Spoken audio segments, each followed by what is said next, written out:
Alright, in this video I'll be fixing the grading in the back corner of my house.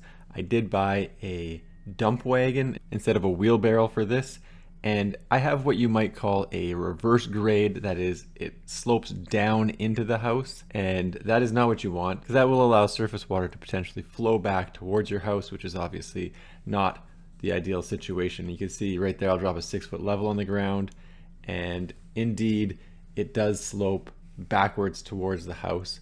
And obviously this is a 6-foot level, so over 6 feet, it's probably about 1.5 to 2 inches away from level. And if I pull this 6-foot level a little bit closer to the center of the house, it's even worse. And the ground around the house is pretty hard too, so if water does hit that, it is gonna flow back towards the house, or it does. And that's probably about 2 inches reverse slope towards the house, and that's on a 6-foot level. Maybe more than 2 inches. Anyway, it's reverse slope, it's not what you want, and I'm gonna repair that in this video. Now, to do this repair, I didn't get any dirt. I did time this because I'm going to lay the groundwork for some patio stones to come in, so I got to dig down in my yard anyway. So I'm going to use the topsoil I get from digging down in my yard to actually fix the grade for my house. I got a tape measure and a Sharpie, I got a line level, and what I did was I just taped 3 nails to the bottom of, I don't know what this is, like a 2x1, some strange board that I cut, and then I went and took another piece of tape and wrapped it around the board at about the 6-inch mark. And then I tied the string to that. So from the bottom of that board to the string is 6 inches. There's the tape there so it won't slide down. And with those nails there, I don't need to hammer it in, or I don't need to sharpen a board or anything like that. Just shove it in, the nails are always good to go, and it's very easy to stab into the ground and pull out. And you can see that the string is indeed at about the 6-inch mark. So pull it again, stab it into the ground, works every time. The bottom of the board stops it from going into the soil, so it'll always be at that 6-inch mark. So put the tape measure down and measure 10 feet from the wall, stab the board into the ground, and then I just take the string, get it tight, put the line level on the string over by the wall. I'm going to mark off on the wall where that level point is. So what I'm doing is a 6-inch drop over a 10-foot distance. I just use a Sharpie to put the mark on the wall. So a little bit of a further back, you can see that, like I said, I got the board at 10 feet from the wall. The string is 6 inches in height above the ground at that 10-foot mark. And I'm going to pull the string taut with the line level on it and just mark out where it goes level on the wall. And like I said, that's going to be a 6-inch drop over a 10-foot distance. To do this, you don't necessarily have to have a line level, but it is definitely a lot easier to do it with a line level. So I'm going to do that all the way around and around the corner as well. Overall, this dump wagon, it's okay. I would say a wheelbarrow works better than this dump wagon, but the dump wagon isn't terrible, and I think the dump wagon actually has a few more uses. As mentioned, I am digging out my yard, and this is so I could do patio stones later.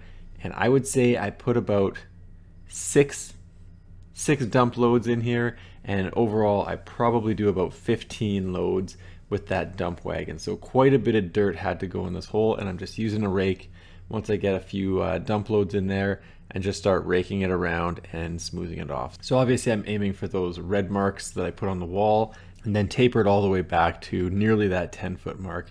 And you can see just how much I excavated out. So it is going to be a pretty big patio I'm putting in. I did save the grass. I'm going to use that in a little bit, but that is now up to the red line. Like I said, I'm going to say about 15 dump loads in here. It took quite a lot to get that up, but now it's no longer a reverse slope. It's going to go from the wall sloping back to that board. And I just left that board at the 10-foot mark so that I knew where it was. And I'll just put the line level on the drainage pipe now, and you can see that it's no longer reverse slope. It is actually sloping in the correct direction. So pretty easy overall to do this. You just really need to mark out the slope that you want.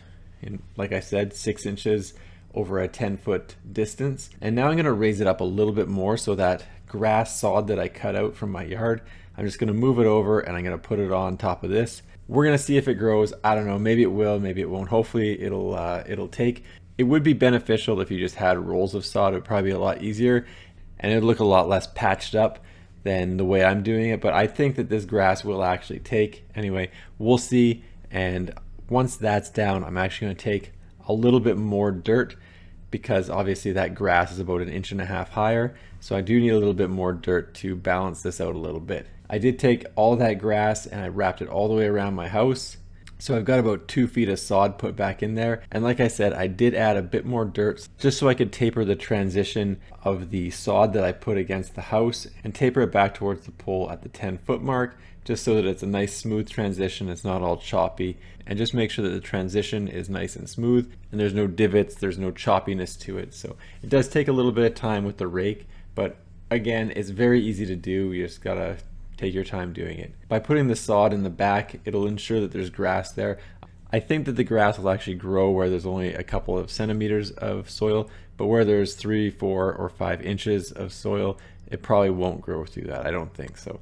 I am going to take some grass seed and I come around and throw a bunch of grass seed on the topsoil that I already put down, and hopefully that'll kickstart some of the grass growing as well. And in a lot of cases, the grass might grow through.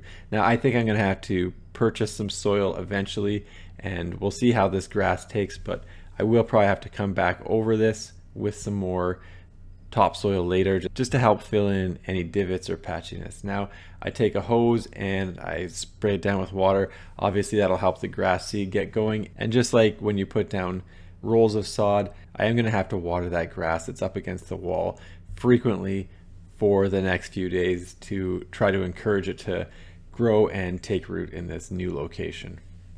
Anyway, that's what I've done so far. I'm going to have a whole bunch more work to do in the yard as I put down the paver stones, that kind of thing. But the grading is now correct, and we'll just see if this grass takes. If not, I'll just get some rolls of sod and do it the easy way. But I am trying to do this as inexpensively as possible.